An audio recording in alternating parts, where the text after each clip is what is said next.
10 minutes or so as the music plays, we invite you to just relax, close your eyes, rest in the presence, and hold space.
Namo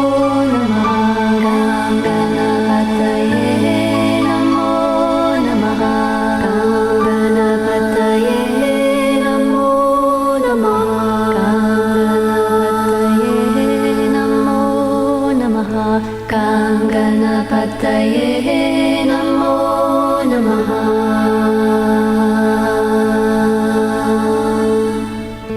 Gam Ganapataye Namo Namaha. Gam Ganapataye Namo Namaha. Jai Ganesha Gananata Dayaniti Sakala Vignya Karadura Hamari.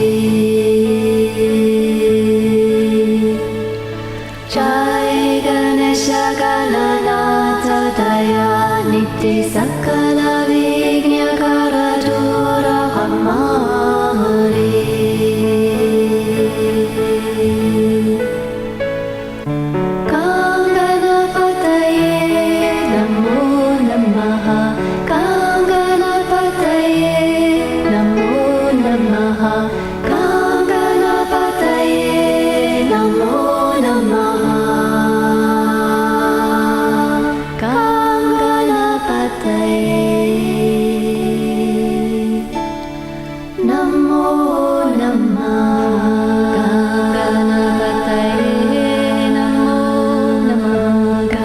Ganapataye Namo Namaha.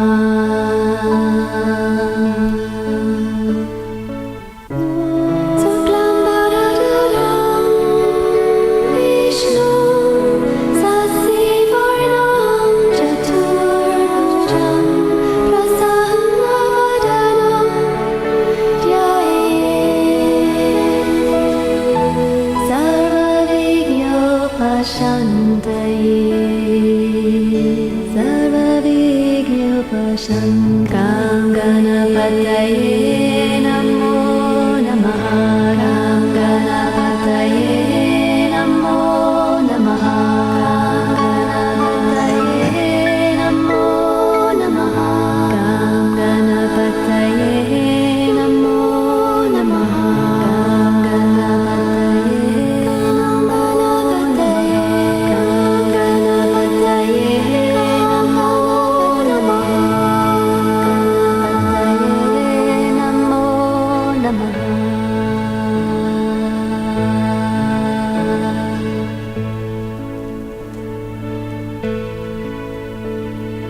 Jai Ganesha Gananata Dayaniti Sakala Vignya Karadura Hamari.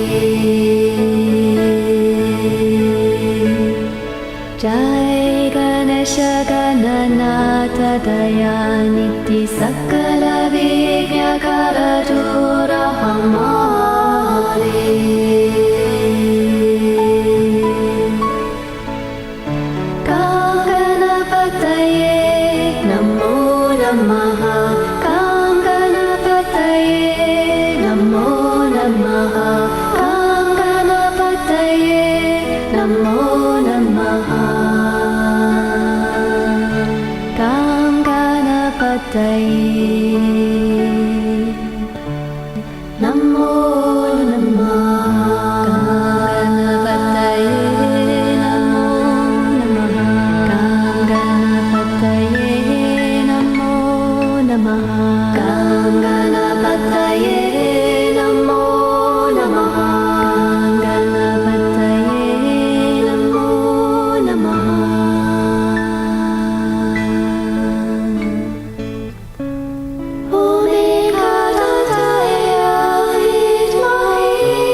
Namo Namaha.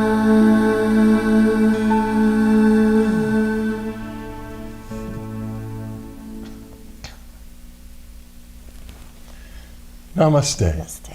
Welcome to our weekly online satsang. Satsang being a Sanskrit word that means community of truth. Wherever we have two or more people who are on the path of awakening and the flowering of the heart into oneness with the divine, we have a satsang. You could just call it a spiritual community, really. But it's a very special kind of spiritual community. It's not formal. There's no membership here. We come from different teachings and teachers and backgrounds. But what we share is that we are all in the process of awakening and the transformation of consciousness. So we're so glad you're here tonight. It is imperative that humanity shift collectively as quickly as possible from a world culture of competition, conflict, and war to a new world culture rooted in cooperation, harmony, and peace. That will only happen when the collective consciousness of humanity itself shifts. Many of us are awakening one at a time, and as we do, ripples go out into the collective consciousness that make it easier for those who follow in their process of awakening. And the scale begins to tip with each person who awakens. Someday we'll reach a critical mass where that scale tips the other way, from violence and competition into harmony and peace. That's what we're working for. And many other spiritual groups and teachers, meditation groups, are working to the same end. Many of us are sharing some form of spiritual transmission of awakened consciousness. That used to be very rare. It's always been around, hidden in all the great mystical traditions, but often veiled from sight. In recent years, awakened teachers of all traditions have been coming out with their particular transmission of awakened consciousness. We share something called the Flowering Heart Blessing, Hridaya, Vikasa, Diksha. And it's a gift from the divine. We began to share this a little over 10 years ago. Suzanne and I have been involved in various transmissions of divine presence, spirit, consciousness for decades. But a little over a decade ago, the divine said, start sharing this one. And so we do. And we were led not to charge for it. It's a gift from the divine, and so it's not ours, and we can't sell it. We can only offer ourselves as instruments of grace to flow through us. So it's free. The divine also showed us that when you've received this blessing once, you're fully initiated to be able to pass it on. That's a very beautiful form of spiritual blessing. Are you okay? Yeah. Okay. Having issues. Yeah. So where was I? Oh, Flowering Heart Blessing. That's right. Once you've had one blessing. Yeah, I get it. This one is very heart-centered, and it begins to awaken immediately the connection with the inner divine, the Paramatma, the Christ within. There's a spark of divinity at the heart of everything and everyone in the universe. And when that spark begins to awaken and blossom and flower and expand within us, we awaken and we're transformed in oneness with the divine and with all that is. So we love to share it. We're glad you're here. Since you're soaking in it right now, if you like the energy and the presence that we're sharing tonight, just invite the divine to pour it through you to everyone who's joining with us in the satsang tonight, and everyone who ever views the recording of this at any time in the future. For spirit is unbounded by time or distance. So whenever someone watches this recording, they're receiving the same blessing, the same transmission. Also, while it's flowing through you during the satsang, the divine will be working on you as it flows through you. So it's a very lovely thing, and if you want to know more about it, if there's no one blessing group in your community that shares a form of blessing that you really relate to, start one. On our website, floweringheart.org, there's a 36-minute video that explains the Flowering Heart blessing and leads us in a brief initiation. And after 36 minutes, you can just invite a friend over and hit play on your computer. You have a blessing group. And at least the two of you, or however many you invite to come together, have been fully initiated and empowered to share blessings, and you can start right away. And you don't need to be reinitiated. Once you've got it, it's flowing through you. It's a gift from the divine that will work in you to catalyze and hasten your own awakening, which is not a destination. It's a never-ending journey of infinite expansion. So however awakened you are, the Flowering Heart blessing will take you deeper. And it's a lovely thing. Any announcements? We started a new book yesterday in our book club, which meets Sunday afternoons at 2 p.m. Eastern Time. We're using a new book, Don't Believe Everything You Think. Why Your Thinking is the Beginning and End of Suffering by Joseph Nguyen. And it's really lovely. Everyone we've shared it with has really found it to be very clear, very simple, and transforming. So we just started yesterday, and we dove into chapter 1. So there's plenty of time to catch up. You can order this online for hard copy for $12.50, and it'll be delivered virtually overnight. If you want to find out where to do that and get the Zoom link to join us, go to floweringheart.org and click on the link on the top left for the book club and centering group. The book club's from 2 to 3, and then at 3 we have a centering prayer group, which is a form of meditation, contemplation that focuses on the divine within. Very simple, very beautiful. If you've been looking for a very effective form of meditation that focuses on the inner divine, try centering prayer. It came from the teachings of the early desert monks of the first centuries from the Middle East. But today, centering prayer is being practiced by Buddhists, Hindus, Christians, Jews, Muslims, Taoists, even pagans, and to great effect. And we'd love to have you join us. That's from 3 to 3:30 on the same Zoom link. And you can come just to that part or just to the book club part. But all the information's there on floweringheart.org. And I think that's it. So, now's the time. In just a few minutes, we're going to take questions and answers on the spiritual journey. That's a great contribution you can make when you come to these satsangs, is to bring up a question about something concerning spirituality or your own journey where you'd like more clarity, more light. And if you ask it, even though we're all in different places in our journeys, and our journeys are unique, they parallel one another. And whatever you're dealing with, all of us do at one time or another. And so we're all blessed by your question and the answers from the divine that it will inspire. So while you're thinking about that, and please do, I'm going to share a little article and some quotes, as I do most weeks, from a website called inspiringquotes.com. This week, the little article is called Leaving Your Comfort Zone. 13 quotes for when you need a little push. And this was written, and the quotes gathered by Paula Bennett, who's a writer based in Brooklyn, New York.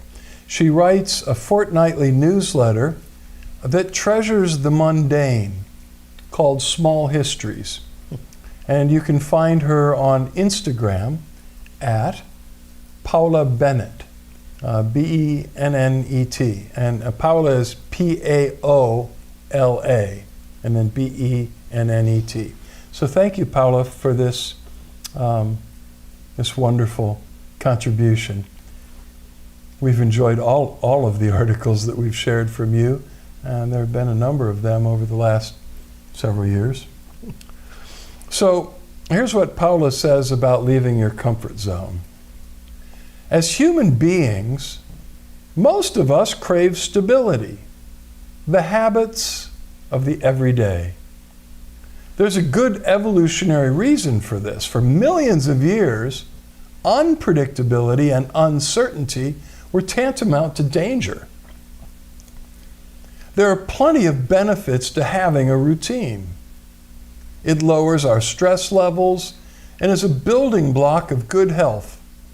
The comfort zone exists for a reason, to keep us comfortable.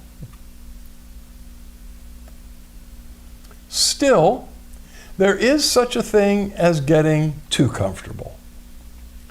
While we may feel safer in a routine, a fear of the unknown can also cause us to live life on autopilot.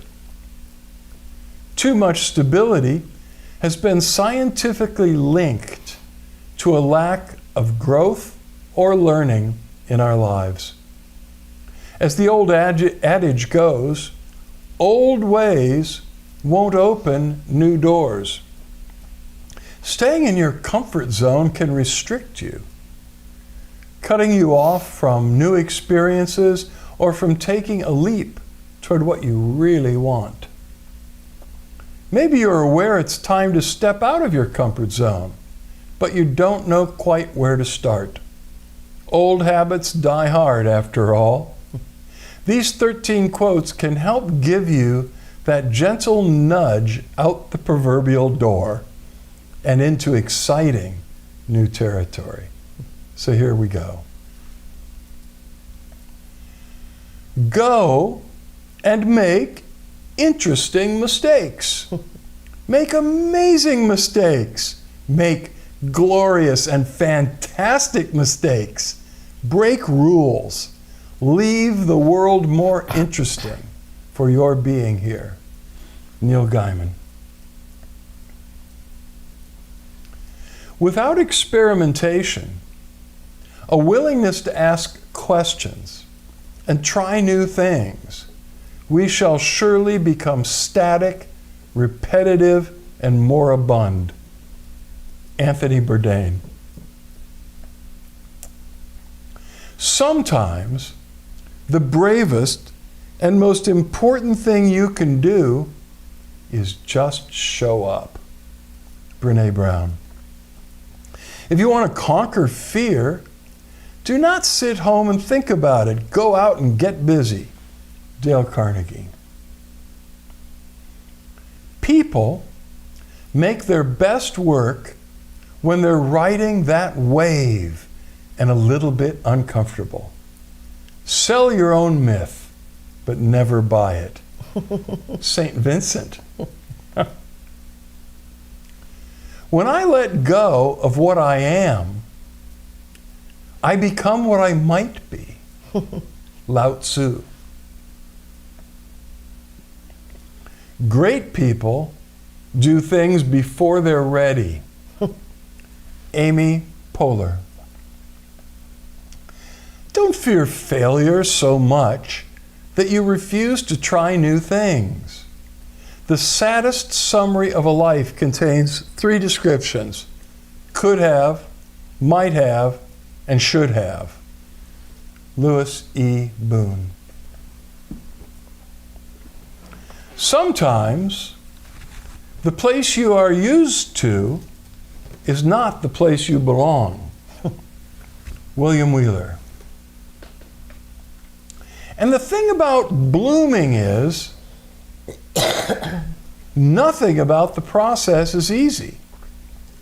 It requires every part of you to stretch upward, with your roots firmly planted in the ground and in the sun and in the rain and wind. You stand anyway, even against the pull of the soil. And through it all, One day you will see all along you were transforming. Morgan Harper Nichols. Comfort can be dangerous. Comfort provides a floor, but also a ceiling. Trevor Noah. A bird is safe in its nest, but that is not what its wings are made for. Amit Ray. We delight in the beauty of the butterfly, but rarely admit the changes it has gone through to achieve that beauty. Maya Angelou. Nice. Nice. Well, we have no questions tonight. So either we all already know it all, or we don't really want to know anything, or we just want to go home early tonight. Oh, we are home. Oh, well, yeah. Well, you know. They probably are too. Probably so. So we'll give it a couple minutes. I mean, we still have quite some time here. If you'd like to have insight, light, illumination about some area of spiritual life and transformation, you've come to the right place. But you've got to ask. Ask and you will receive. Seek and you will find. Knock and the door will be opened unto you. Conversely, you have not because you ask not. Sometimes we come up with stuff on our own, but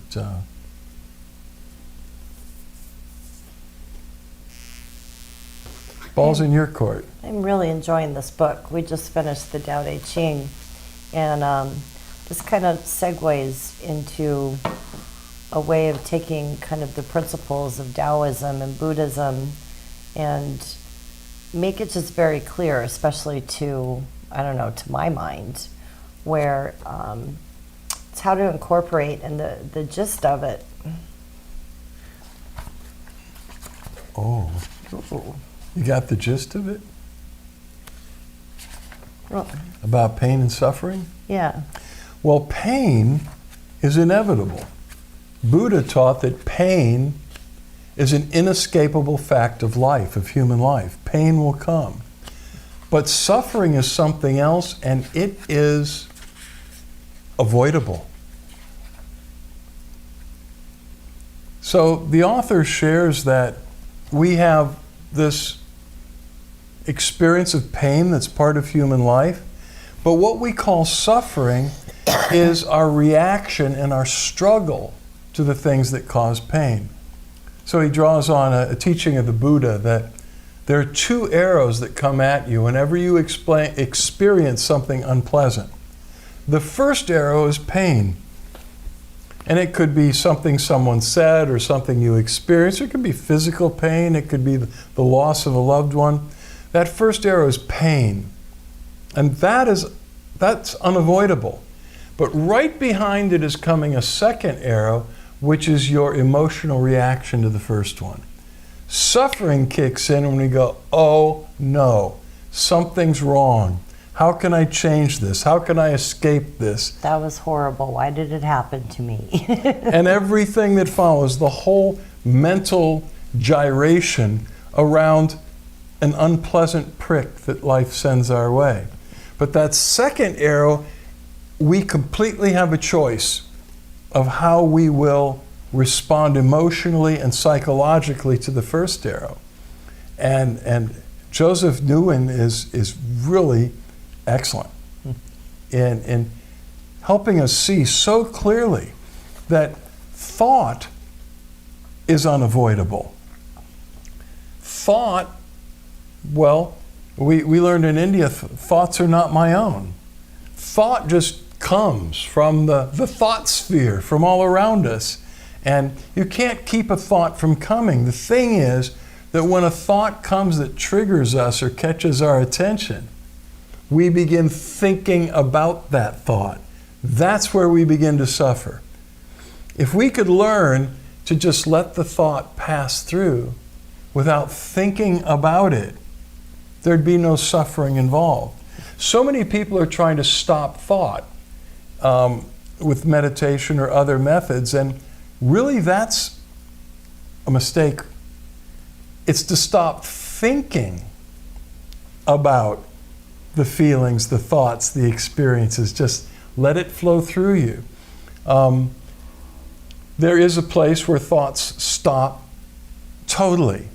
But that's a stroke of grace in samadhi or in ecstatic divine union, where thought is temporarily, completely suspended. We'd all love to have that. But when we enter ordinary consciousness in this world, thoughts come. What we can learn to do is stop thinking about the thoughts, the feelings, the images, the experiences. And this book's just marvelous. It feels like you got something else here. Well, it's just, he'll discuss these insights, and then he'll just put these little like, I don't know. He calls them poems. Poems.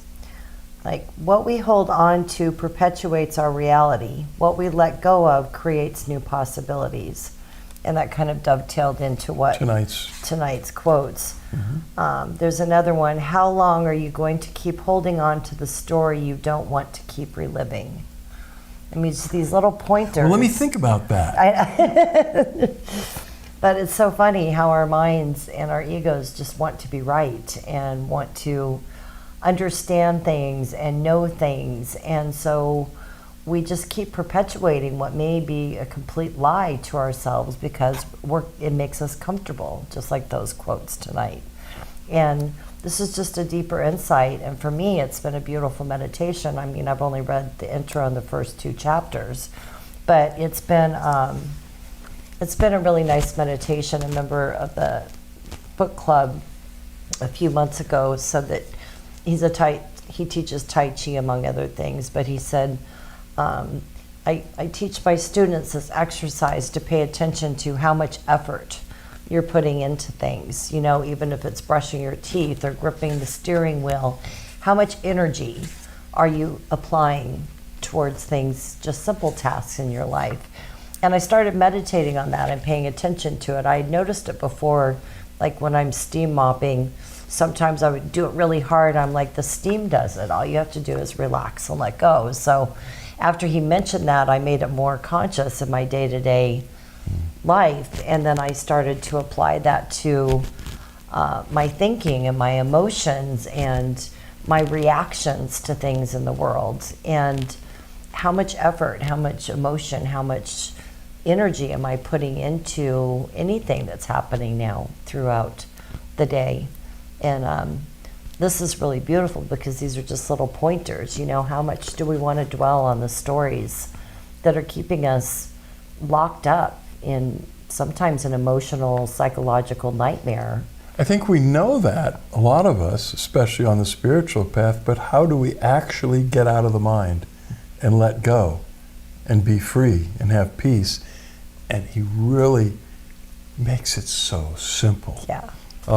And so you may have never heard of this book, Don't Believe Everything You Think. And I thought at first, it's another science of mind book. It's another positive thinking book. And he said, nope, it isn't. And it isn't. It really brings together, I think, new thought and Zen or Taoism, which is the spirituality of just being and letting go, in a beautiful synthesis. And Joseph, the author, says, I never expected that in just 2 years, the book would reach over 700,000 people across the world in dozens of different countries and be translated into over 40 languages in less than 2 years. That's pretty amazing. It surprised even him, but he nailed it. So, yeah. So even if you don't join the book club. Well, let me dovetail on that before you go ahead. The the beautiful thing about this, and we brought this up in the book club, is that if people, just a fraction of the people that read this book, can get these understandings, it'll have such a ripple effect on their lives and their relationships and their work and their relationship to nature. If we start really paying attention and growing, it's going to have an effect on the collective consciousness. And the beautiful part about the book club is it's a wonderful, I mean, we've got new people coming in this time. Some people weren't interested in the last book club, but they were the other one. And we've got a group on Zoom and a group in-house, and we all get to share our perspectives on what we're reading is affecting us and affecting our consciousness and deeper understanding, and maybe somebody wouldn't have understood it through the other person's eyes until we shared it. So it's been a really fun thing. I was hesitant at first when we first started doing the book club. I was like, committing to another afternoon of the week, because we're pretty booked up almost every day of the week. So I was a little resistant, but I'm really enjoying it. And we've gotten to know each other and grown together, and it just makes the book and whatever we're reading so much richer. It's really great. Some of these questions have not been coming through.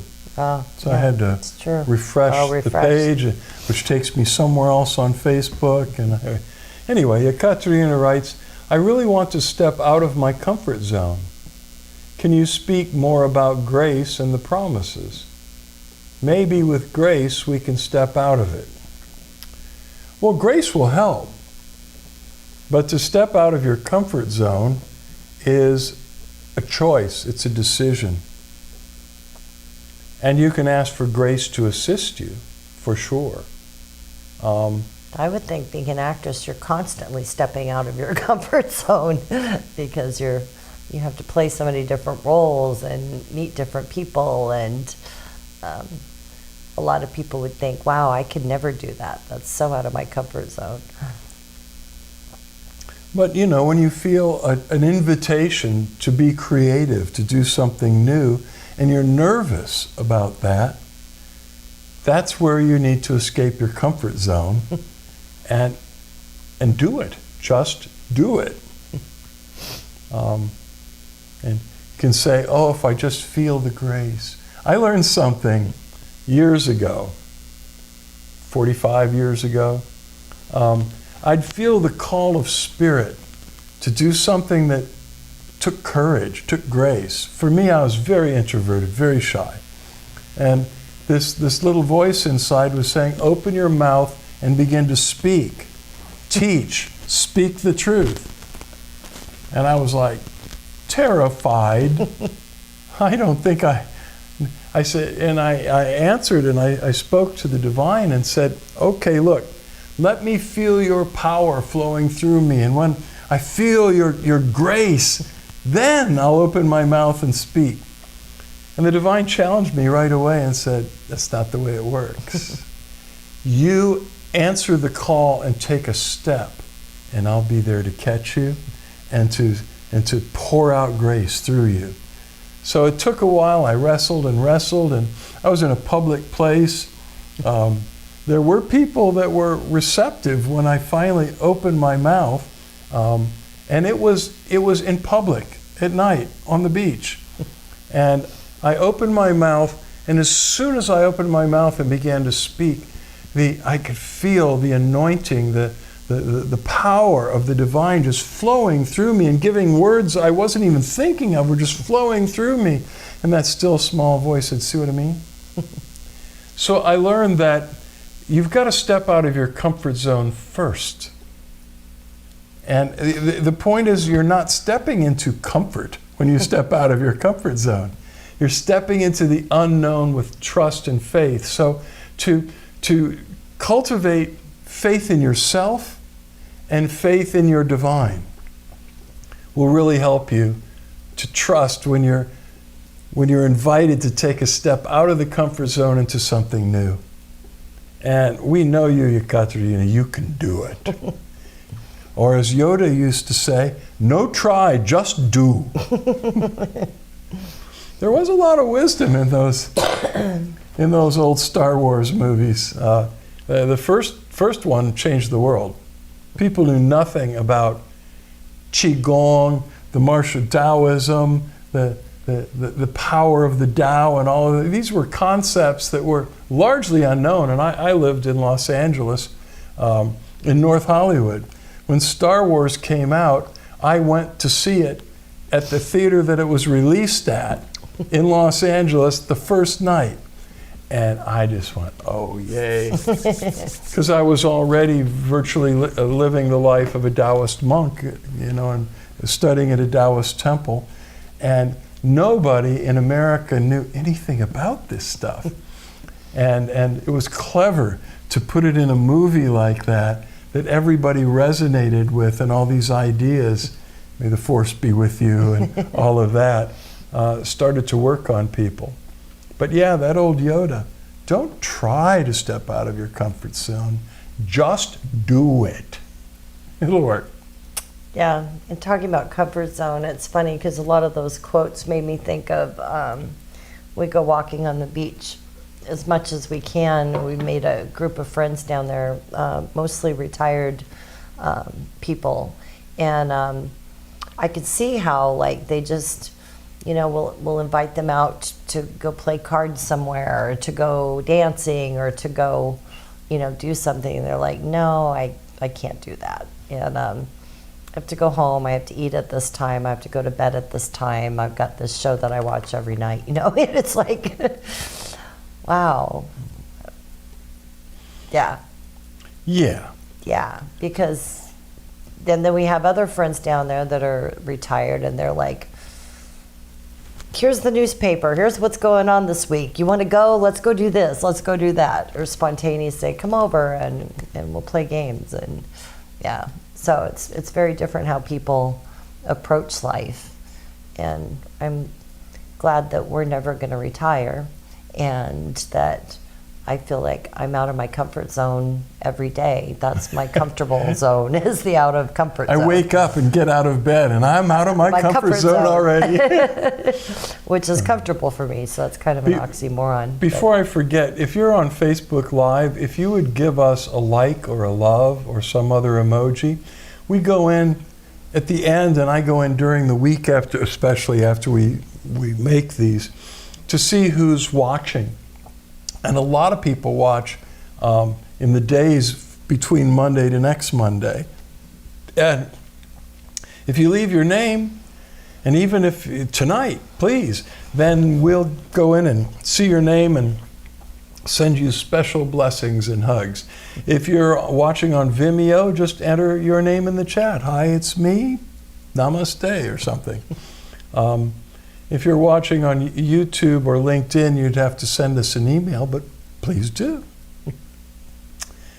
Okay, I think that's it, unless there's another question that didn't come through. Maybe I should hit refresh again. It's a new little trick. See what happens? Pay attention. And that is completely unhelpful. They keep changing the software, but I'm glad it's here, or we wouldn't be having this conversation.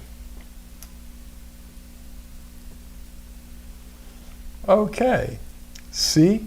Wow. A lot of the questions have not been coming through live in the chat. I don't know why. So Yekaterina also writes, my comfort zone is missing my family. My dog, my son, my boyfriend. If I have to move to other country for work or leave them too much because of work. Well, that's not your comfort zone missing them, that's uncomfortable. Right. But to follow your work, you have to sometimes step away more than you would like to from your family, your dog, your son, your boyfriend. Aw. I understand. But at least you've got something so creative going on. Yeah. And you have the support of family. You're very blessed, and we love you very much. So let's close our eyes and open our hearts to the presence.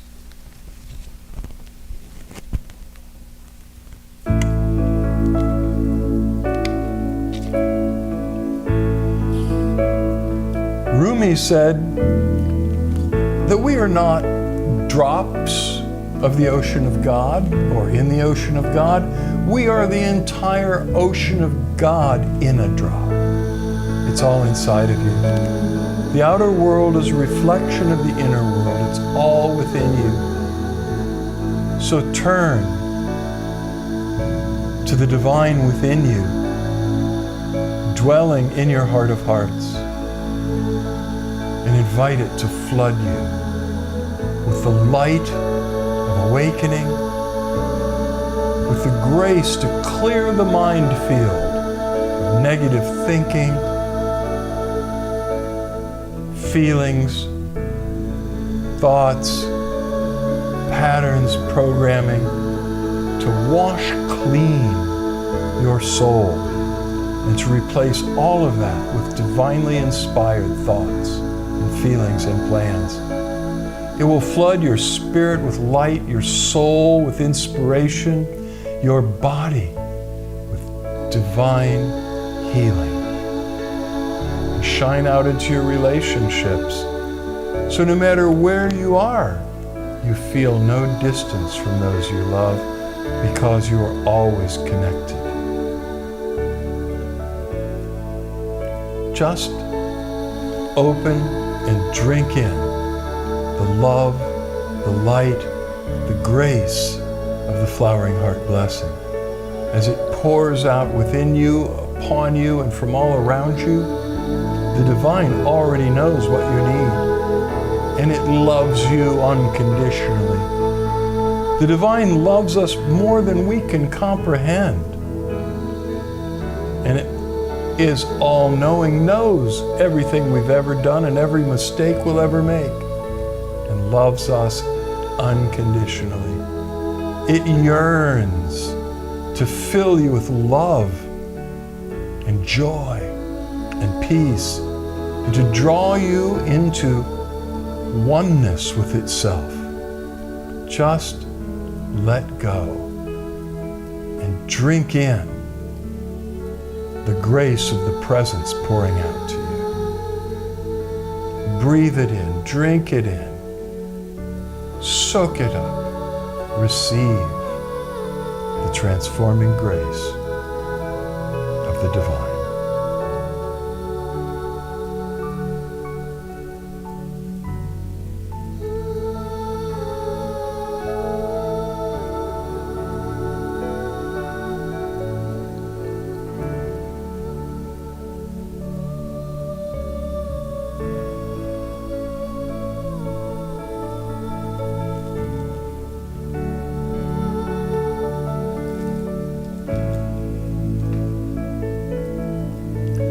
The divine knows exactly what you need right now.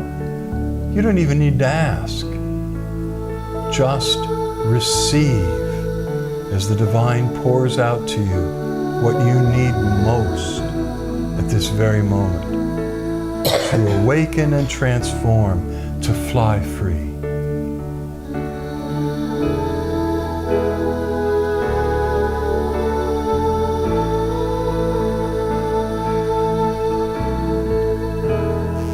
Imagine us sitting in a circle together, a blessing circle. Keep your eyes closed and lift up your hands with your palms open, facing forward.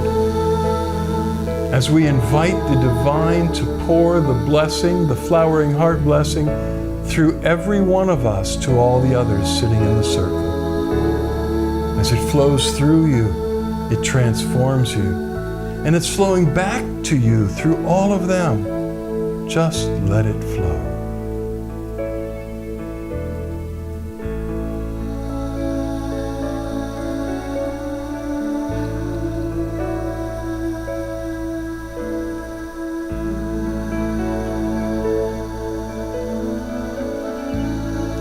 Imagine the earth in the middle of our circle, a beautiful, transparent, shining blue pearl in space. This planet is alive and troubled. Let us invite the divine to pour healing through us into the earth to bring balance and renewal. To the winds and the waters, to the lands, to the plants, to the animals and all the creatures that share this planet with us. And importantly, to all of humanity, all 8.3 billion humans. May the divine presence flood the hearts of every human being on earth and melt away the fear, the anger, the hatred, the greed. Wash it away by bathing and flooding every human heart with divine love. May those 8.3 billion points of light covering this planet grow brighter and brighter and brighter until the entire earth is flooded with the golden white light of the divine presence.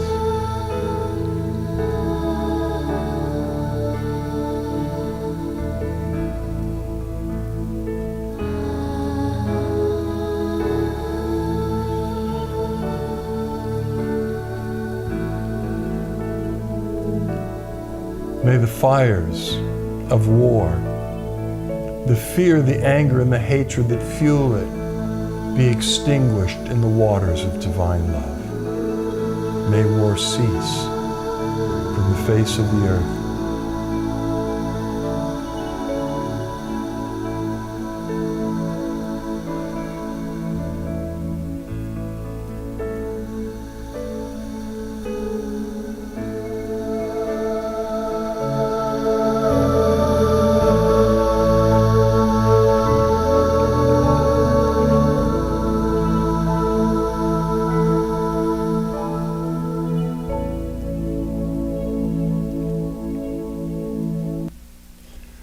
Om Shanti, Shanti, Shanti.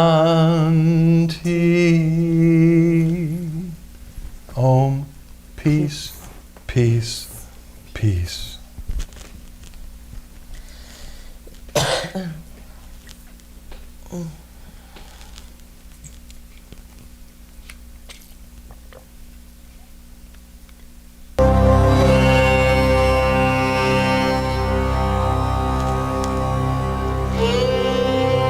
Now you could relax your hands in your lap somewhere and open your eyes and begin to make direct eye contact with Suzanne and or me.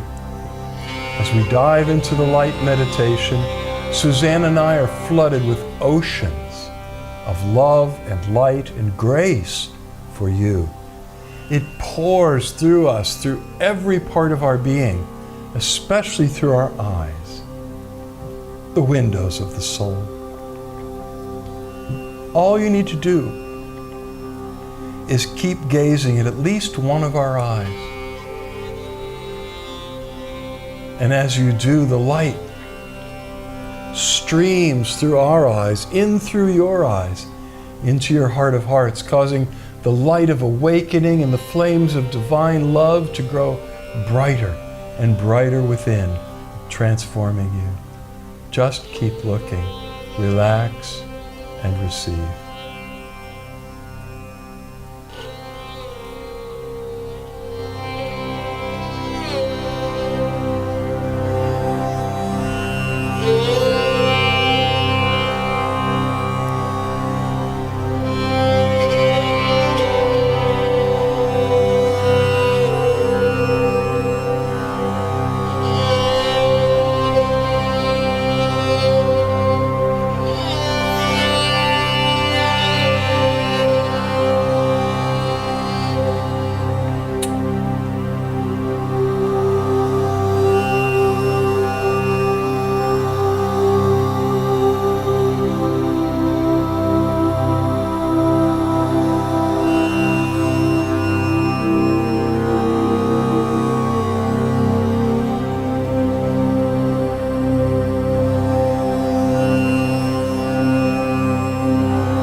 close your eyes now.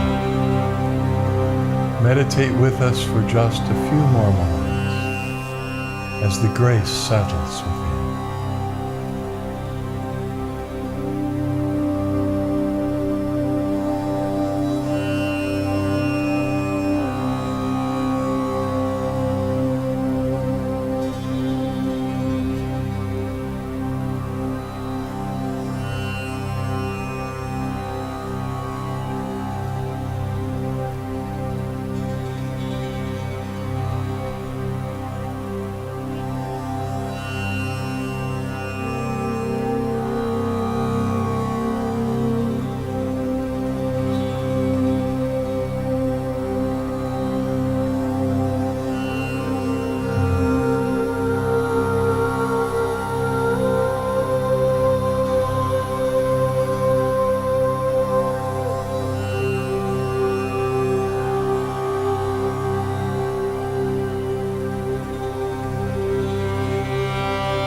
Now keep meditating as long as you like, or find a place to lie down nearby in Shavasana.